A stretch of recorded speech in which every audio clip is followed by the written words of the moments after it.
睡前聊历史，每天一个历史故事。今天我们聊的是大唐与阿拉伯的巅峰对决。在正式开始今天的故事之前，我想请大家在脑海中展开一幅8世纪中叶的欧亚大陆全景地图。在这幅地图的东端是处于开元盛世之后的唐帝国，正值天宝年间，国力强盛到了极点，万邦来朝，威震四海。而在地图的西端，阿拉伯半岛上刚刚崛起了一个崭新的庞大帝国——阿巴斯王朝，也就是我们在中国史书中常说的黑衣大使。这两个帝国就像是两头正在不断扩张领土的史前巨兽，一个从东向西越过葱岭，印马中亚，另一个从西向东横扫波斯，兵锋直指中亚腹地。在公元751年，这两头巨兽终于在欧亚大陆的十字路口，一个叫做达罗斯的地方，发生了历史上的第一次，也是唯一一次正面的激烈碰撞。这就是历史上著名的达罗斯之战。从军事和领土的得失来看，这场战役或许只是古代中亚争霸史中一次普通的武装冲突，参战人数和伤亡规模甚至比不上唐朝内部的一场平叛战争。然而，如果我们把时间轴拉长，把视野放到整个世界文明史的演进过程中，你会震惊地发现，正是这场发生在葱岭之外的意外遭遇战，不仅重塑了中亚的政治格局，更在冥冥之中引发了一场巨大的蝴蝶效应，甚至在几百年后彻底改变了欧洲的命运，催生了文艺复兴，推动了人类走向近代文明。这到底是怎么一回事？大唐与阿拉伯帝国的唯一一次交锋，究竟经历了怎样惊心动魄的过程？而在战败的阴霾背后，又是哪一件微小的战利品悄然转动了世界历史的齿轮？今天就让我们拨开历史的迷雾，重回公元751年的达罗斯战场，去探寻这段不可思议的历史。要理解达罗斯之战为什么会爆发，我们必须先来看看当时欧亚大陆的地缘政治格局。公元8世纪中叶，大唐帝国迎来了它的全盛时期。唐玄宗李隆基统治下的天宝年间，大唐的版图达到了空前的辽阔。为了管理广袤的边疆，大唐设立了多个都护府和节度使。在西域方向，安西都护府是唐帝国控制中亚、经略西域的绝对核心。此时的大唐军队不仅装备精良，拥有极具杀伤力的陌刀阵和强弩，而且将领也是身经百战。大唐通过强大的军事压力和灵活的外交手段，机密控制着中亚的众多城邦小国，也就是我们常说的昭武9姓。这些小国夹在大唐、吐蕃和突厥残余势力之间，依靠向大唐臣服来获取保护和贸易利益。而在同一时期的中东，阿拉伯人的势力如同狂风扫落叶一般迅速崛起。公元750年，也就是达罗斯之战爆发的前一年，阿拉伯帝国发生了一次极其重要的政权更迭。阿布·穆斯林领导的起义推翻了五麦叶王朝，也就是白衣大食，建立起了阿巴斯王朝，史称黑衣大食。阿巴斯王朝建立后，不仅继承了前朝庞大的疆域，而且其扩张的欲望更加强烈。帝国的新锐将领们急于在东方建立功业，他们的军队越过呼罗珊，迅速渗透到了被大唐视为势力范围的中亚河中地区。一个是试图维持西域霸权，掌控丝绸之路贸易命脉的东方霸主，一个是锐意进取，高举新王朝大旗向东扩张的西方新贵。中亚这片土地虽然广袤，但已经容不下两个超级大国的野心了。双方的战略缓冲区正在被急剧压缩，一场为了争夺中亚霸权的大战犹如拉满的弓弦，一触即发。而点燃这个火药桶的火星，则是一位名叫高仙芝的大唐名将，以及一个中亚小国的贪婪与背叛。提到高仙芝，稍微熟悉唐代军事史的朋友都不会陌生。他出生于高句丽，是大唐安西军中最为耀眼的明星。高仙芝不仅相貌英俊，而且骁勇善战，极具军事天才。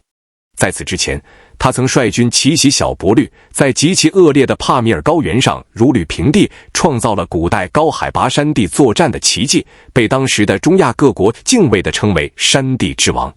然而，高仙芝虽然是一代名将，但他也有着致命的性格缺陷，极其贪婪且过于骄傲。公元750年，中亚的一个城邦小国十国，也就是今天的乌兹别克斯坦首都塔什干一带，因为对大唐的朝贡出现了一些问题，或者说在两大帝国之间表现出了一些摇摆不定的姿态。高仙芝立刻抓住了这个借口，决定对十国进行军事打击。面对兵临城下的安西铁骑，十国国王自知不敌，果断选择了开城投降，并愿意奉上大量的财富以求保全。按理说，西域小国慑于大唐兵威降服，这本是常态，只要接受投降，重新确立大唐的宗主地位即可。但高仙芝却做出了一个极其短视且残忍的决定。他假意接受了十国的投降，却在十国国王毫无防备的情况下违背诺言，不仅将十国洗劫一空，把大量的金银珠宝和名贵马匹据为己有，还纵容军队残杀十国的老弱病残，甚至把十国国王押解回长安，最终导致十国国王被斩首。高仙芝的这一背信弃义的举动，在整个中亚地区引起了轩然大波。大唐在中亚苦心经营多年的政治信誉轰然倒塌，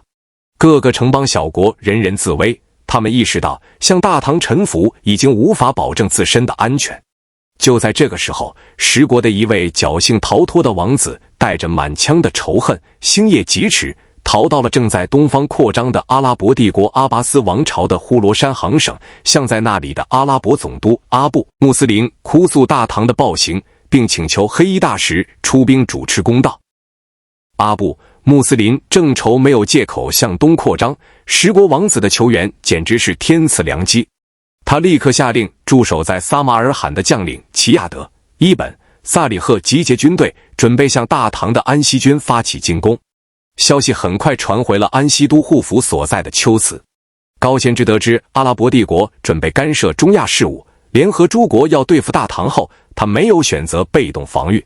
作为一名极具攻击性的将领，高仙芝决定先发制人。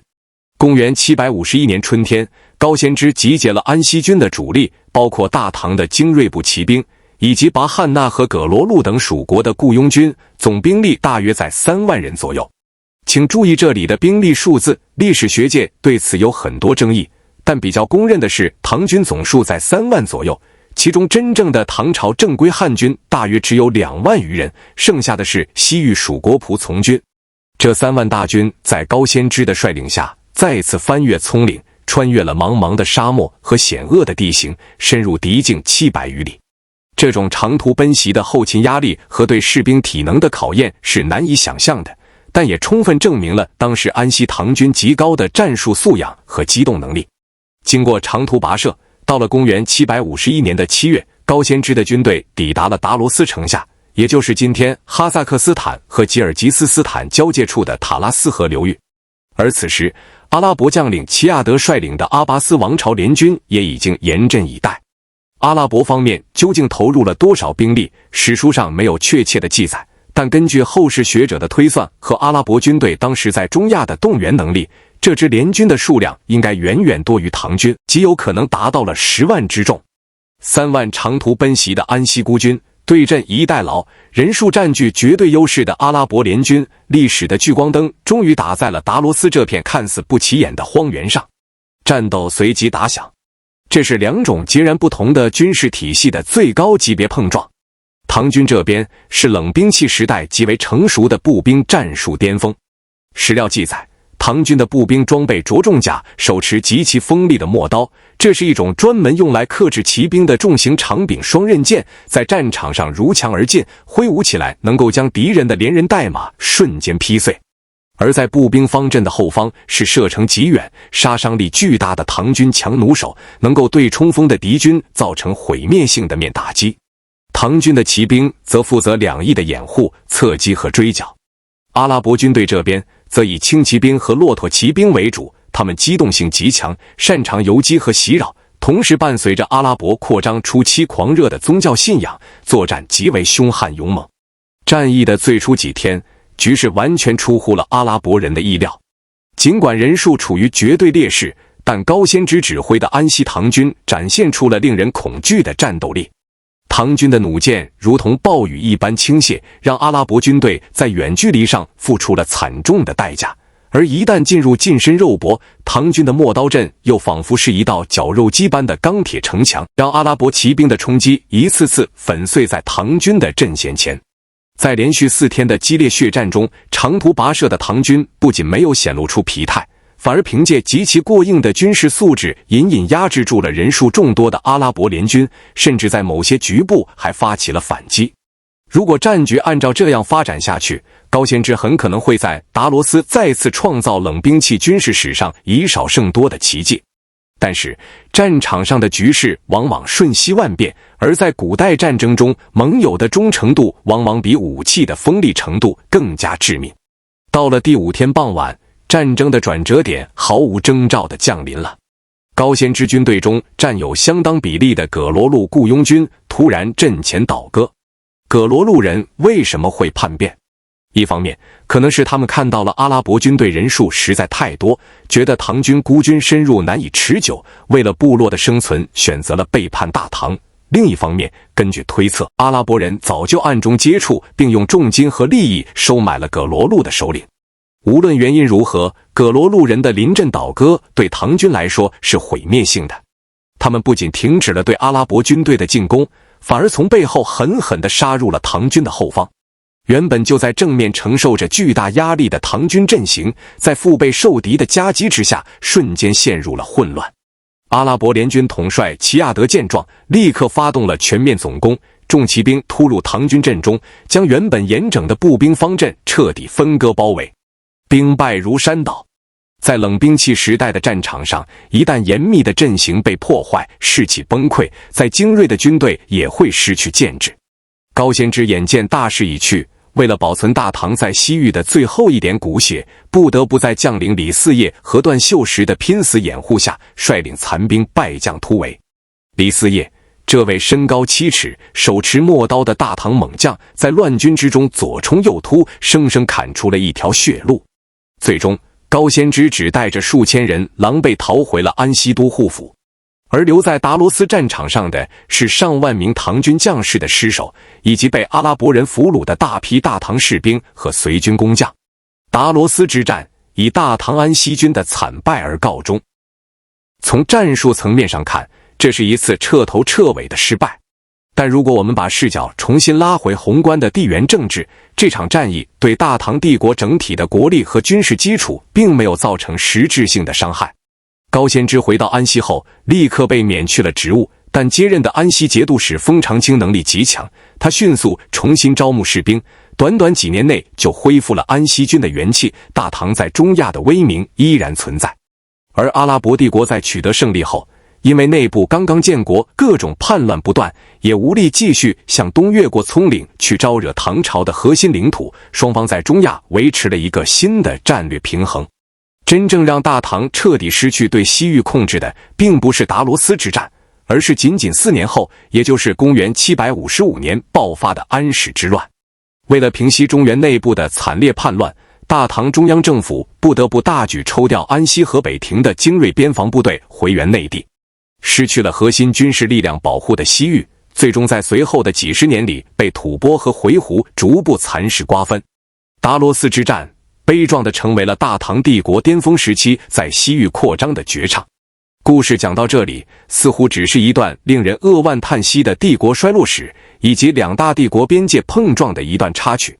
但历史的奇妙之处就在于，它常常在最意想不到的地方埋下改变整个人类未来的种子。而达罗斯之战孕育的这颗种子，就藏在那些被阿拉伯人作为战利品带走的中国俘虏之中。在这批被押往中亚深处的俘虏里，有一位名叫杜环的书记官。他后来在阿拉伯帝国游历了10几年，回国后写下了一部极其珍贵的著作《经行记》，为后人记录了那段不可思议的历史。在杜环的记载中，随军出征被俘虏的不仅有大唐的军人，还有大量的中国手工艺人、金银匠、画匠、纺织工，以及其中最能够改变世界的一群人造纸工匠。造纸术，这是中国古代最为骄傲的4大发明之一。在达罗斯之战前，造纸术虽然已经传入了朝鲜半岛、日本以及东南亚部分地区，但在广袤的中亚、中东以及更遥远的欧洲大陆，人们对纸张这种轻便的载体依然一无所知。那时的西方和中东世界主要使用的是什么书写材料呢？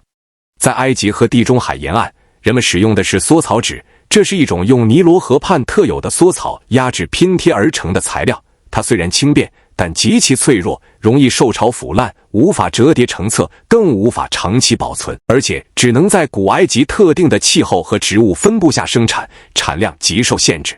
而在欧洲和中东的广大地区，人们能找到的最高级、最耐用的书写材料是羊皮纸和牛皮纸。各位可以想象一下中世纪羊皮纸的昂贵成本。要制作一本中等厚度的圣经或者古兰经，往往需要屠宰200到300头刚出生的小羊羔。羊皮剥下来后，需要经过极其繁琐的浸泡、褪毛、刮削、拉伸、打磨等数十道工序。这种令人发指的高昂成本，导致书籍在中世纪的欧洲和阿拉伯世界是极其罕见的奢侈品，只有王室、大贵族和高级神职人员才能拥有。几座大修道院加起来，可能也只有几十本藏书。知识就这样被牢牢地封锁在昂贵的羊皮纸上，普通平民根本无缘接触。没有知识的大规模积累和传播，人类文明的进步就如同蜗牛爬行，深陷在黑暗世纪之中。达罗斯之战后，阿拉伯人敏锐地发现了这批中国造纸工匠的巨大经济和文化价值，他们将这些大唐工匠带到了中亚名城撒马尔罕。撒马尔罕有着清澈丰富的水源和极其适合造纸的植物纤维，比如亚麻、大麻和桑树皮。在阿拉伯地方长官的强迫与组织下，中国工匠在撒马尔罕建立起了伊斯兰世界的第一座造纸作坊。中国的造纸术在撒马尔罕生根发芽，迅速对当地的书写材料展现出了降维打击般的碾压优势。用破旧的麻布、渔网、树皮等廉价材料制造出来的纸张，不仅成本极其低廉，而且平整光滑，非常适合阿拉伯文字使用羽毛笔的连笔书写，同时还极其柔韧，容易保存成册。纸张的出现，在当时的阿拉伯世界引发了一场名副其实的科技与信息革命。不久之后，阿巴斯王朝的哈里发意识到了这项技术的战略意义，下令将造纸术引进了帝国首都巴格达，并建立起庞大的国家造纸厂。在随后的几个世纪里，造纸工坊如同雨后春笋般在大马士革、开罗甚至北非的阿拉伯城市建立起来。有了取之不尽的廉价纸张，阿拉伯帝国的哈里发们发起了一场轰轰烈烈的100年翻译运动。他们用重金雇佣各族学者，将古希腊、古罗马、波斯、印度的几乎所有重要的哲学、医学、数学、天文学古典著作全部翻译成阿拉伯文，并大量抄写在纸上。廉价的纸张使得书籍的生产成本呈断崖式下降，巴格达随之建立起了当时世界上最大的图书馆智慧宫。无数的学者在这里畅所欲言，交流思想，催生了灿烂辉煌的伊斯兰黄金时代。我们今天熟知的代数学、现代光学的基础、先进的外科手术技术，都在这一时期蓬勃发展。可以说，没有中国造纸工匠在达罗斯战后带来的技术革新，阿拉伯帝国的文化繁荣绝无可能达到那样的高度。但故事到这里还没有结束，造纸术的漫游之旅仍在继续。到了公元12世纪左右，造纸术跟随着阿拉伯人的扩张脚步，通过穆斯林统治下的西班牙，也就是安达卢西亚地区，以及意大利的西西里岛，终于跨过了地中海，传入了仍处于中世纪黑暗中的欧洲大陆。造纸术进入欧洲，犹如在死水一潭的黑暗时代投入了一块巨石。原本只能被天主教会和少数修道院垄断的知识，开始因为纸张的普及而流向世俗社会。近代意义上的大学开始在欧洲各地兴起，学者们终于有了廉价的书写材料来记录实验、探讨神学和交流哲学思想。而更加伟大的历史物理学反应发生在中世纪末期。当中国廉价的纸张在欧洲广泛普及之后，它仿佛在静静地等待着另一项伟大发明的出现。15世纪中叶，德国工匠古腾堡发明了金属活字印刷术。